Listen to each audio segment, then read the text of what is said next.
Oi, tudo bem? Começa aqui a revista da Câmara. Em menos de meia hora, um resumo das principais notícias da semana e reportagens especiais. No programa de hoje, você vai ver que a disputa pela liderança do PSL na Câmara acirra a crise no segundo maior partido da Casa. O deputado delegado Valdir continua líder da legenda. O presidente da Câmara diz que os desentendimentos no PSL não devem interferir nas votações da Casa. O plenário aprovou o MP que reestrutura a administração do Poder Executivo. A votação do acordo sobre a base de Alcântara ficou para a semana que vem. Na CCJ foi adiada a votação da proposta que põe na lei a possibilidade de prisão depois da condenação em segunda instância. Relatório final da CPI do BNDES pede o indiciamento de 64 pessoas. Os nomes dos ex-presidentes Lula e Dilma foram retirados do texto. E na reportagem especial você vai ver que a Câmara dos Deputados analisa projetos que propõem pena de prisão para quem maltratar ou matar animais.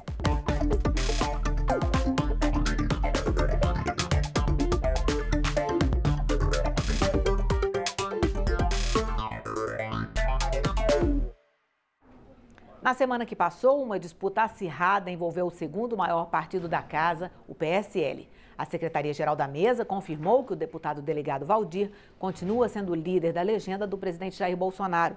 Foram confirmadas 29 assinaturas na lista que pede a permanência dele no cargo, contra 27 de outra lista que pedia substituição pelo deputado Eduardo Bolsonaro, filho do presidente.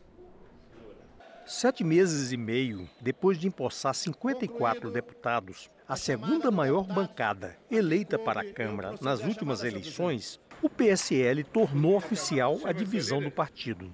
O grupo de parlamentares mais ligados ao presidente Bolsonaro entregou um pedido para tirar da liderança do partido na Câmara o deputado delegado Valdir, que é apoiado pelo grupo do deputado Luciano Bivar, presidente do partido. O deputado Eduardo Bolsonaro, indicado para ser o novo líder, disse que a intenção era pacificar o partido. Vou deixar bem claro aqui que todos nós somos a favor do presidente, temos questões de divergência pontuais. Porém, nesse momento, eu acredito que com esse problema pontual dentro da liderança do PSL na Câmara, que nada tem a ver com o presidente Bivar, que não tem a ver com o presidente Jair Bolsonaro. O grupo do delegado Valdir entrou com outra lista, pedindo a continuidade dele como líder do PSL. A Secretaria-Geral da Mesa da Câmara conferiu as listas e confirmou uma maioria de 29 assinaturas, garantindo a permanência do líder, contra 27 assinaturas na lista do deputado Eduardo Bolsonaro. Valdir garantiu que vai continuar apoiando o governo Bolsonaro e que o PSL não vai expulsar nenhum deputado do grupo que perdeu a disputa pela liderança, mas deve haver punições. Nós somos extremamente fiéis ao governo, repetir, 98% fiel ao governo, vamos continuar votando com o governo, ninguém vai ser expulso. Existem algumas pessoas que não respeitaram o partido, o presidente Luciano Bivar, a minha pessoa e outros parlamentares. Esses que estão usando esse critério, propagando difamação, propaganda até calúnia, tá?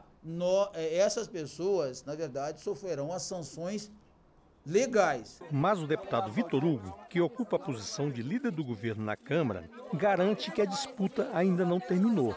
Ele disse que vai ser apresentada uma nova lista para tirar o deputado delegado Valdir da liderança do partido. Segundo ele, muitos deputados estão sendo pressionados pelos eleitores para mudar de lado. Essa cobrança está acontecendo nas redes sociais, nas manifestações, de que eles migrem para esse lado do espectro político, vamos dizer assim, do PSL e passem a apoiar. As listas estão aqui na liderança do governo à disposição. Todos nós fomos eleitos apoiando as ideias do presidente, que tiveram grande eco na população brasileira. E é muito incoerente ver agora vários deputados se voltando contra o presidente num momento extremamente difícil, que é essa da busca pela estabilidade. A deputada Joyce Hasselmann, que apoiou a permanência do delegado Valdir, perdeu o cargo de líder do governo no Congresso. O presidente Bolsonaro indicou para a função o senador Eduardo Gomes, do MDB do Tocantins. O presidente da Câmara comentou a crise que atinge o PSL e disse que isso não deve interferir nas votações da Casa. Briga de partido sempre existe.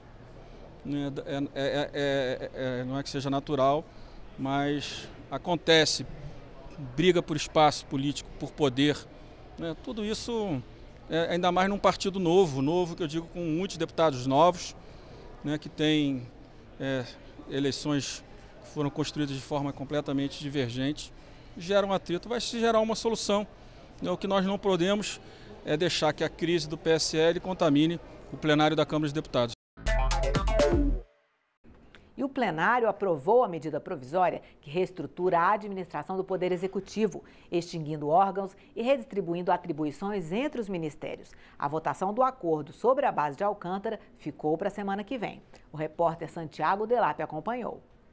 A semana do plenário começou com a aprovação da medida provisória que reestrutura a administração do Poder Executivo, com a extinção de órgãos e o rearranjo de atribuições entre os 21 ministérios. Apesar de excluídos temas polêmicos, como a demarcação de terras indígenas pelo Ministério da Agricultura, o projeto sofreu resistência. O governo apresenta uma nova medida provisória, tentando ludibriar o parlamento. Deputados da base do governo contra-atacaram. Quem ganhou a eleição foi Jair Messias Bolsonaro. Portanto, é direito do presidente reorganizar administrativamente a gestão para implementar as políticas públicas que foram submetidas ao longo da campanha eleitoral a intensos debates e foram aprovadas pelas urnas. Um dos pontos polêmicos da MP que transferia para o Ministério da Justiça o antigo COAF, agora rebatizado de Unidade de Inteligência Financeira, foi excluído do texto.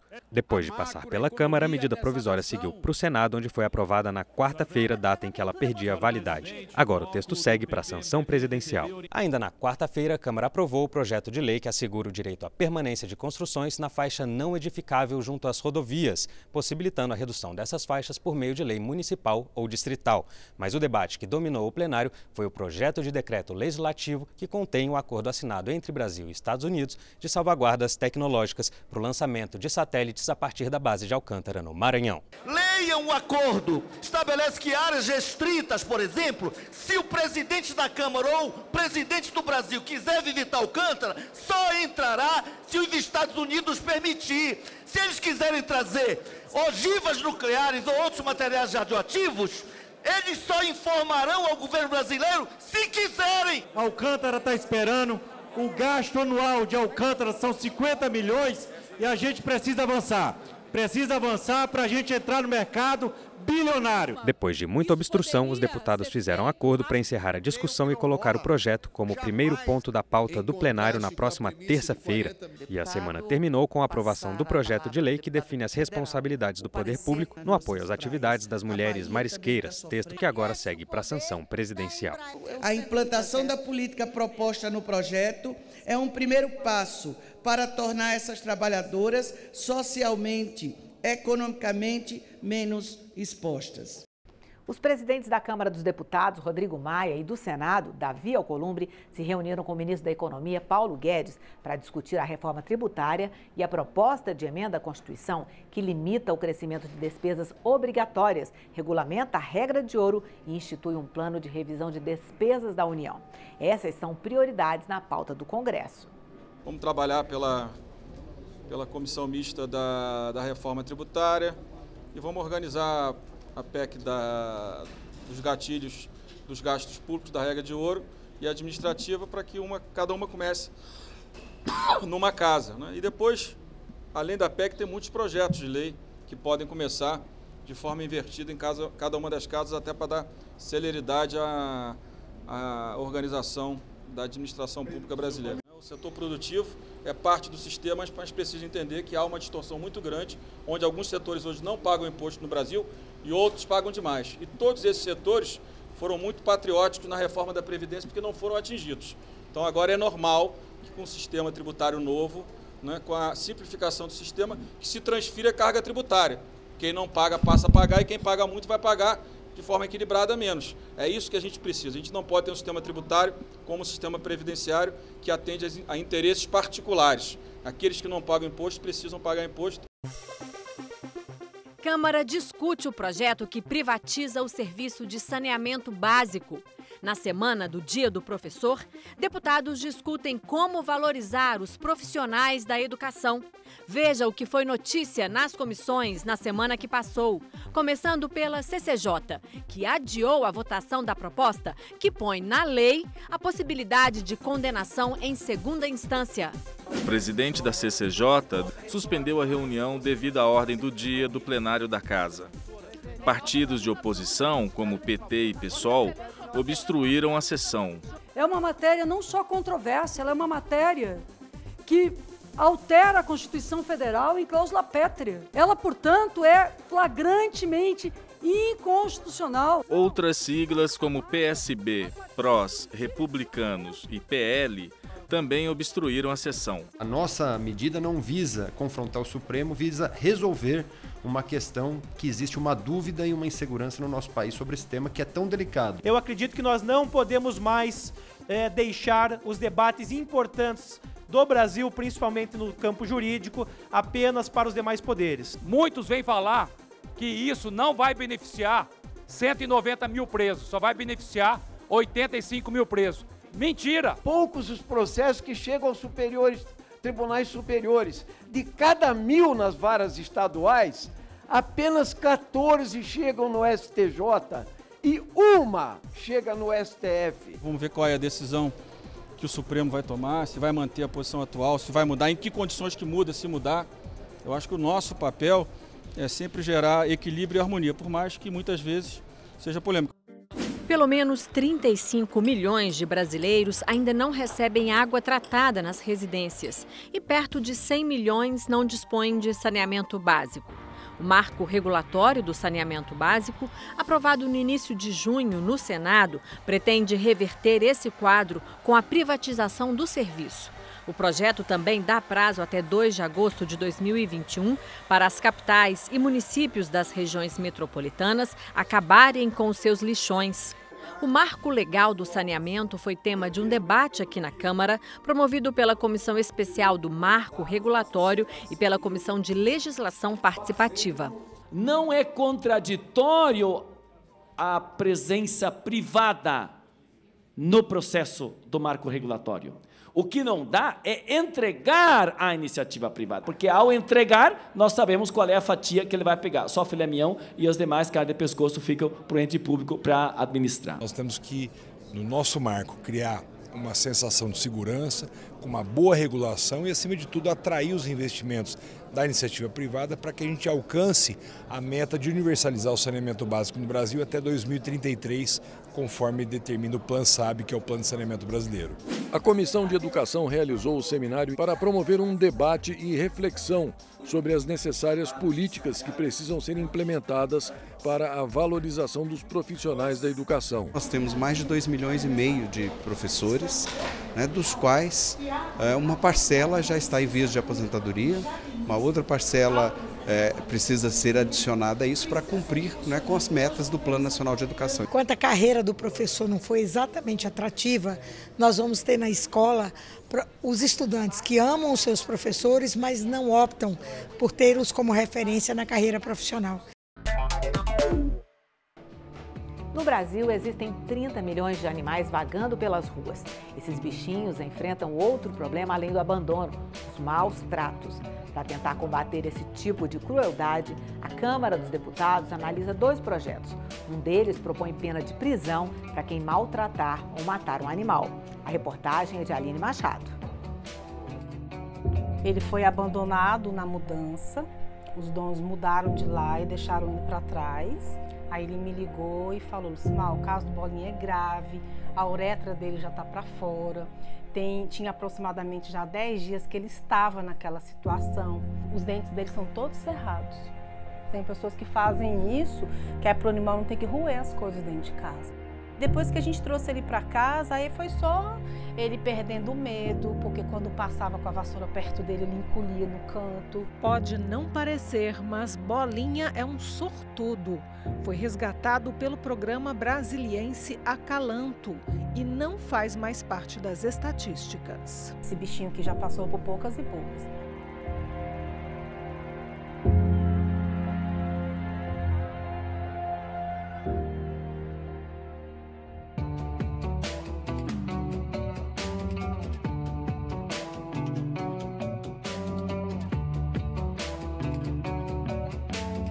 Este é um dos abrigos no entorno do Distrito Federal que recebe animais resgatados. Hoje existem aqui 70 bichinhos, a maioria vítima de maus tratos. Para combater esse crime, um projeto de lei na Câmara dos Deputados quer pena de prisão para quem maltratar e até matar um animal.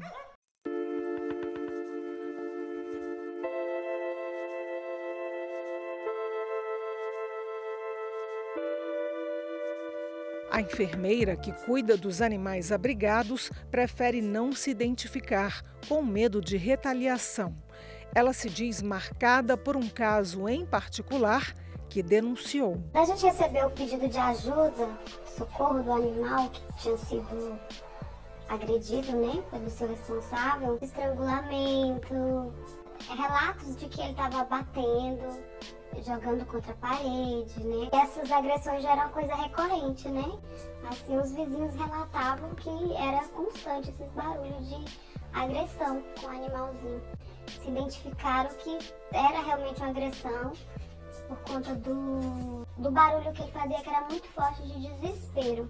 O objetivo é exatamente acabar com o sentimento de impunidade, fazer com que aqueles que teimam em praticar crimes de maus tratos cumpram pena de reclusão. Na prática, cadeia para quem comete crime contra os animais. Para o juiz Manuel Franklin, especialista em direito animal, mudanças legislativas são muito bem-vindas. Nós temos hoje a impunidade no crime de maus tratos. Isso aí tem gerado uma série de problemas para a sociedade. Significa para o animal que ele vai ter mais direitos, ele vai ter os direitos que ele já tem, consagrados na Constituição e na lei, mais respeitados. Outro projeto que reforça os direitos dos animais é o do deputado Ricardo Izar, do PP de São Paulo. Pela proposta, os bichos deixariam de ser considerados bens móveis, uma inovação no amparo às denúncias de maus tratos num país onde os animais sequer são considerados seres vivos pelo Código Civil.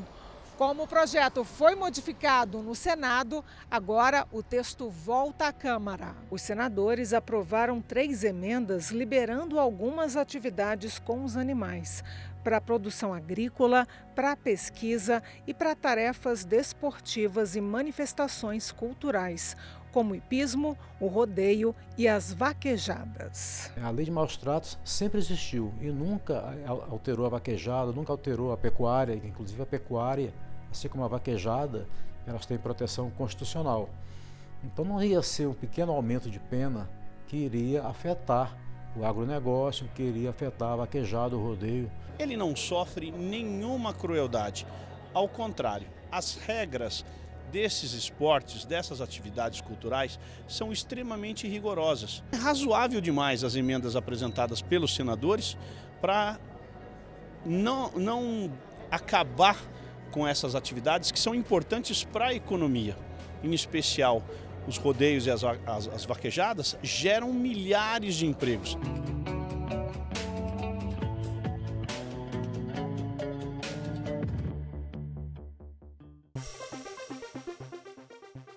Veja o que foi notícia nas comissões na semana que passou.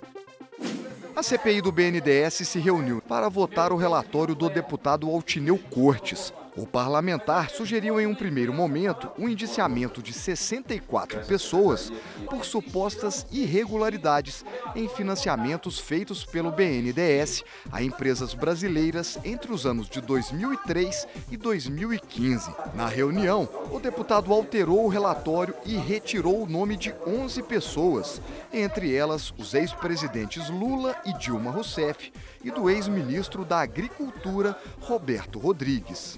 Nós estamos apontando indícios, nós não estamos fazendo um julgamento aqui de quem foi apontado no relatório, um julgamento final, não é isso. Nós defendemos o BNDES público, indutor do desenvolvimento econômico e social. Esse é o papel dele, privatizá-lo, desmontá-lo, destruí-lo, não é possível. Eu não quero ser conivente com essa história. A reunião foi interrompida com o início da ordem do dia no plenário. 20 deputados se inscreveram para discutir o relatório na CPI. 10 já fizeram uso da palavra. Só após a fase de discussão é que o relatório pode ser colocado em votação. O prazo de trabalho da CPI se encerra na próxima terça-feira. A Confederação Nacional da Agricultura e Pecuária vem reunindo dados oficiais e de pesquisas com agricultores e detectou o aumento da criminalidade na área rural nos últimos anos, principalmente nos estados de Goiás, Minas Gerais e Mato Grosso. Geralmente é furto de maquinário, equipamentos pesados, tem furto de gado também, que é muito grande, e a criminalidade também descobriu agora o furto de defensivo químico, né? Para enfrentar o problema e agilizar os registros de ocorrências, a Comissão de Segurança Pública e Combate ao Crime Organizado aprovou a criação de delegacias rurais, em cidades com mais de 95 mil habitantes. As delegacias hoje distanciam 2, 3, 4 horas do local do fato. Com as delegacias rurais implantadas, a grande vantagem é que se conhecerá melhor aquela área geográfica, as vítimas e os criminosos. Nós vamos aumentar a eficiência investigativa. Um projeto de lei do deputado Rogério Peninha Mendonça coloca a cargo da Polícia Federal a identificação e o registro profissional dos detetives particulares. Atualmente, a classe se mantém num processo de autorregulação, o que abre as portas para a legalização e oficialização de atividades criminosas praticadas por pessoas que não fazem parte da categoria. A lei trata da profissão de detetive, reconhece o trabalho, a importância do trabalho desse profissional para a sociedade, no entanto, ela não diz para a sociedade e para o Estado quem são esses profissionais.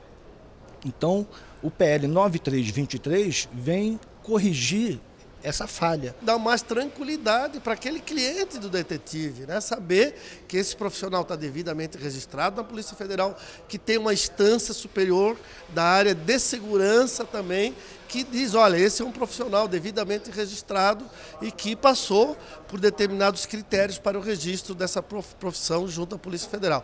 Deputados discutem um projeto que cria estímulos para que os times brasileiros se transformem em clubes e empresas. A ideia pode tirar as finanças de muitos times brasileiros do vermelho. Dívidas, dívidas e mais dívidas. Tributárias, trabalhistas e com fornecedores.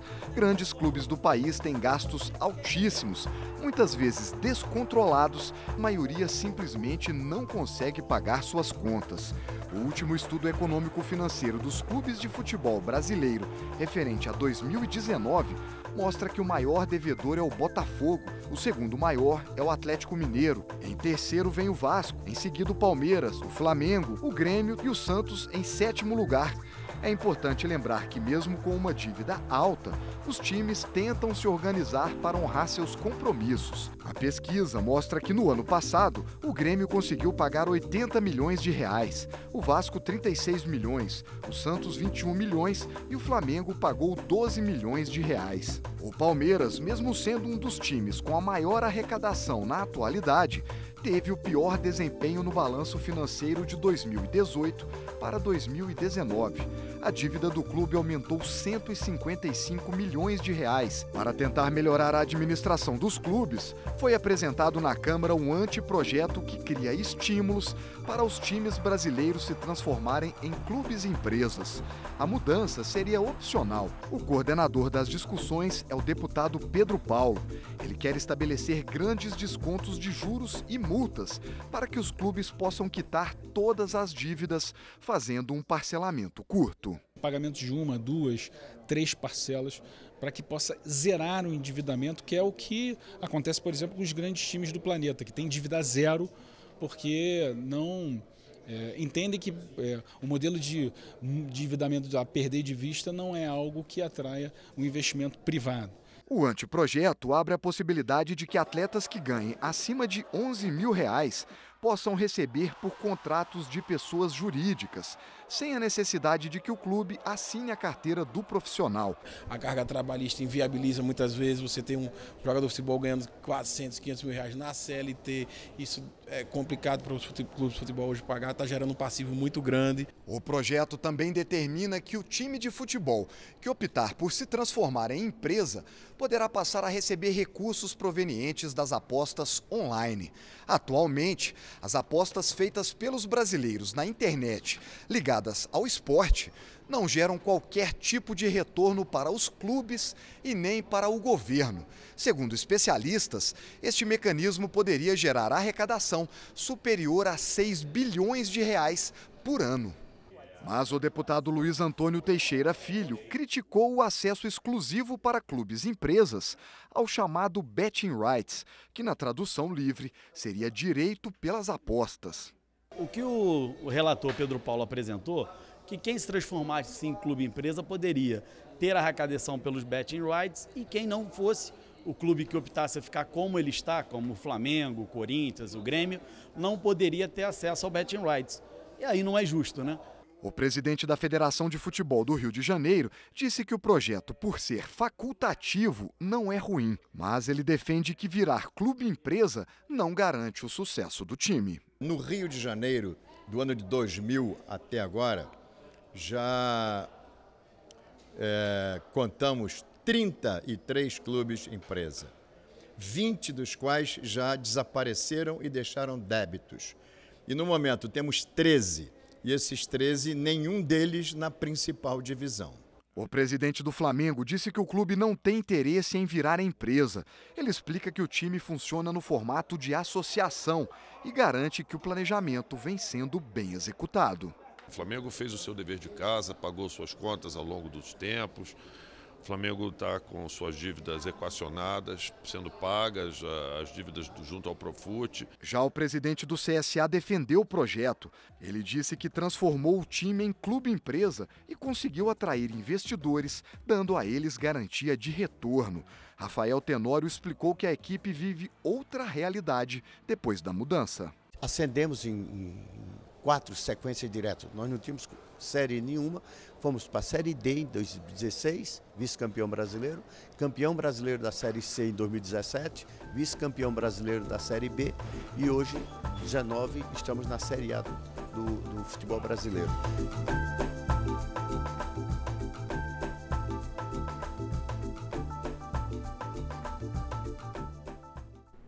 É isso. Você pode rever a revista da Câmara na TV aberta ou a cabo e também na internet no endereço youtube.com/Câmara dos Deputados Oficial. Eu espero você no próximo programa. Tchau!